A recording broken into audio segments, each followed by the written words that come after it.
Hello student, welcome once again. बच्चों, इस वाले वीडियो में हम लोग एक्सरसाइज 6 का जो 7th नंबर का क्वेश्चन है ना, इसे सॉल्व करेंगे। ये जो क्वेश्चन है हमारा, ये प्रीवियस जो हमने अभी तक 6 क्वेश्चन सॉल्व किए हैं ना, उसका ही कह लो आप एक तरह से ये रिवीजन है इसमें, क्योंकि जो आपको ट्रू फॉल्स दिए हैं उन्हीं से उठा करके दिया गया है। अगर आपने उन क्वेश्चन को सॉल्व किया है, समझा है अच्छे से, तो ये आपसे खुद ब खुद ही बन जाएगा। अगर वो वीडियोस आपने नहीं देखे तो जरूर देख लेना, उनका लिंक आपको मैं नीचे डिस्क्रिप्शन बॉक्स में प्रोवाइड करा दूंगा। आइए स्टार्ट करते हैं, और ये जो क्वेश्चन नंबर 7 है ना, ट्रू फॉल्स, इसे समझते हैं।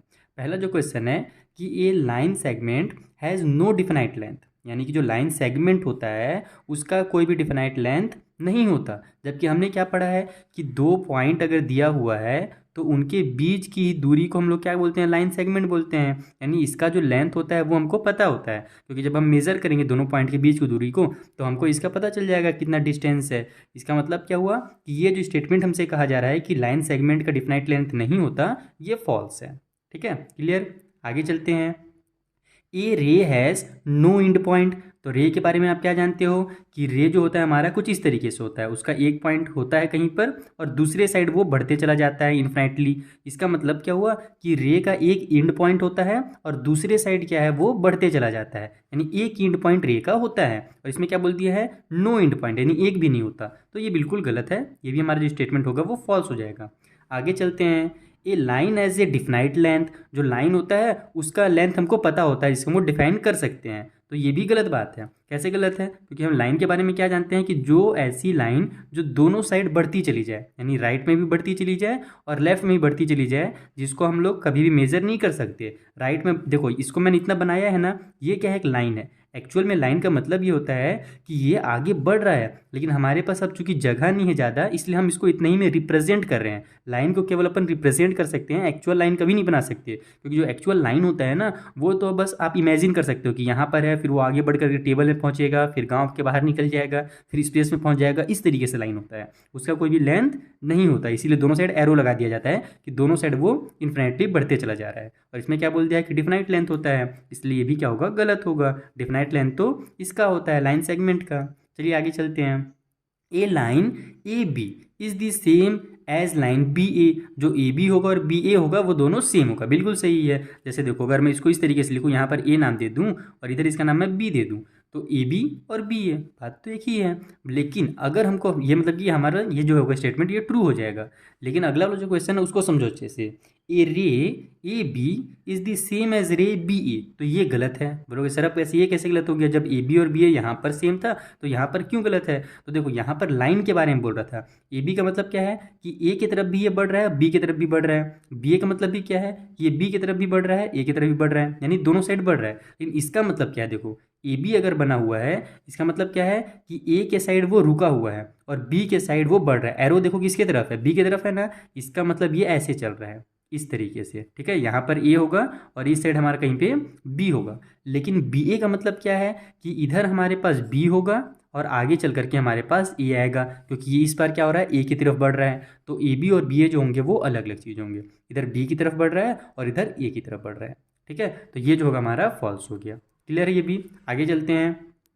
Two distinct points always determine a unique line, यानी कि दो अलग अलग पॉइंट है तो उनके बीच में जो होगा हमारा केवल एक ही लाइन बनेगा। तो ये भी बिल्कुल सही है कि दो पॉइंट अगर आप लोगे तो उसके बीच में हमारे पास केवल एक ही लाइन बनेगी, एक ही यूनिक लाइन होगा। दूसरा हम लाइन इसमें ड्रॉ नहीं कर सकते। इस टाइप से क्वेश्चन पहले भी आ चुका है शायद।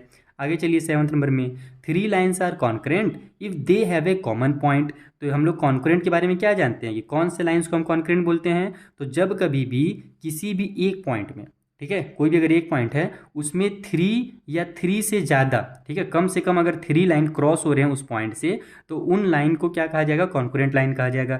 थ्री हो सकते हैं, थ्री से ज़्यादा भी हो सकते हैं, थ्री से कम नहीं होना चाहिए। तो यहाँ पर वही बोला है कि three line are concurrent, three line को हम कॉन्करेंट कहेंगे अगर उनका एक कॉमन पॉइंट होगा। जैसे यहाँ पर मैंने आपको बताया, तो बिल्कुल सही बात है यहाँ पर कि थ्री लाइन कॉन्करेंट कहलाएंगे अगर उनके पास एक कॉमन पॉइंट होगा। तो ये भी हमारा क्या हो गया, ट्रू हो गया। ठीक है, ये वाला हमारा ट्रू था, ट्रू लिख देता हूँ। आगे चलते हैं 8th नंबर में। Two distinct line can not have more than one point in common, यानी कि अगर हमारे पास दो अलग अलग लाइन है, ठीक है, तो उनके में एक कॉमन पॉइंट से ज़्यादा नहीं होगा। तो ये भी बिल्कुल सही है कि देखो, एक इधर लाइन जा रहा है मेरा, ठीक है, अगर मैं दोनों को क्रॉस कराना चाहूँ तो केवल एक ही पॉइंट से करा सकता हूँ। ये नहीं कि मैं यहाँ से भी करा दिया, अब इसी लाइन को उठा करके यानी कि ऐसे घुमा करके इधर से भी करा दिया, क्योंकि लाइन जो होता है वो एकदम सीधा चलता है। ठीक है। तो अगर हम लोग दो लाइन को क्रॉस कराना चाहें तो उसमें अपने को एक ही कॉमन पॉइंट मिलेगा, दूसरा कॉमन पॉइंट नहीं मिलेगा। ठीक है, तो ये भी हमारा क्या हो गया, ट्रू हो गया।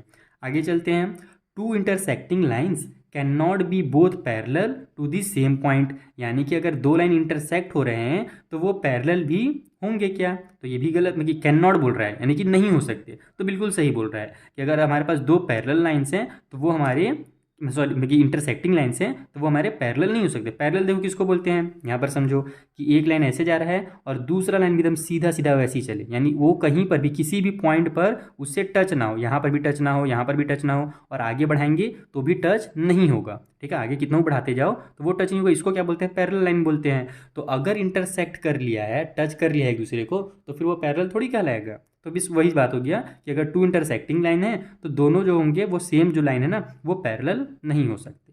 ठीक, तो ये हमारा क्या हो जाएगा, ट्रू हो जाएगा, क्योंकि यहाँ पर कैन नॉट कर दिया है। ठीक, आगे चलते हैं, open half line is the same things as ray, यानी कि हाफ लाइन जो होता है हमारा और जो रे होता है वो दोनों लगभग लगभग सेम होते हैं। ये बात चीज़ मैंने आपको ना क्वेश्चन नंबर 2 में एकदम डिटेल में एक्सप्लेन किया है, ये वाला वीडियो आप जरूर जा करके देख लेना। थोड़ा सा नहीं आ रहा, रुको दिखाता हूँ। यहाँ पर देखो, इसमें ना हम देखो डेफिनेशन बताने के लिए बोला गया था रे का भी और हाफ लाइन का भी, तो वहाँ पर मैंने इस चीज़ को एक्सप्लेन कर रखा है, तो वो वीडियो देख लेना, आपको ये समझ में आ जाएगा कि हाफ लाइन क्या होता है। हाफ लाइन में थोड़ा सा यहाँ पर समझा देता हूँ आपको कि देखो, जब कभी भी हमारे पास एक लाइन है बड़ा सा, ठीक है, उसको अगर अपन बीच से कट कर देते हैं, ठीक है, यहाँ से इसको गायब कर देते हैं, तो इधर वो हाफ लाइन कहलाता है और इधर भी क्या होता है, हाफ लाइन कहलाता है। तो अगर आप इसको छुपा दोगे इधर का लेफ्ट साइड का, तो देखो कुछ रे की तरह दिखेगा। उसी तरीके से अगर राइट साइड का छुपा दोगे तो इधर से ये इधर क्या दिखेगा, रे की तरह दिखेगा। तो बस वही है कि हाफ लाइन जो होता है वो रे के जैसा ही सेम होता है, तो ये हमारा ट्रू होगा।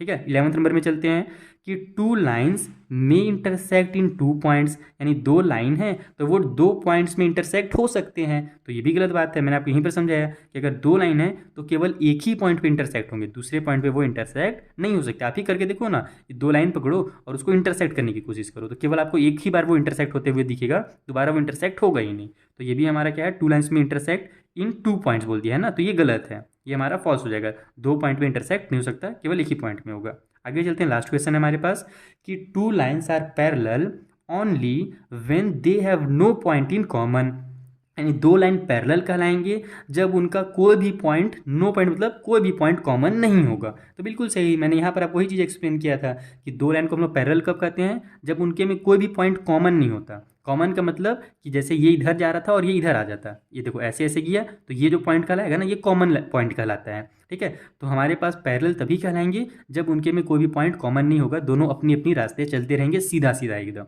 ठीक है, आगे कितना बढ़ा लो आप, इधर भी इसको आप कितना आगे बढ़ाओगे ना तो ये सीधा आगे जाएगा और ये भी सीधा आगे जाएगा।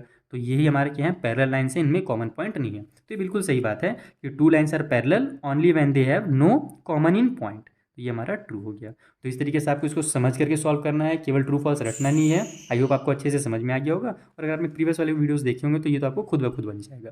चलिए मिलते हैं नेक्स्ट वीडियो में, यहाँ पर जो लास्ट क्वेश्चन हमारा क्वेश्चन नंबर 8, उसे भी मैं आपको इसी तरीके से सिंपल मेथड में समझा दूंगा। Thank you for watching.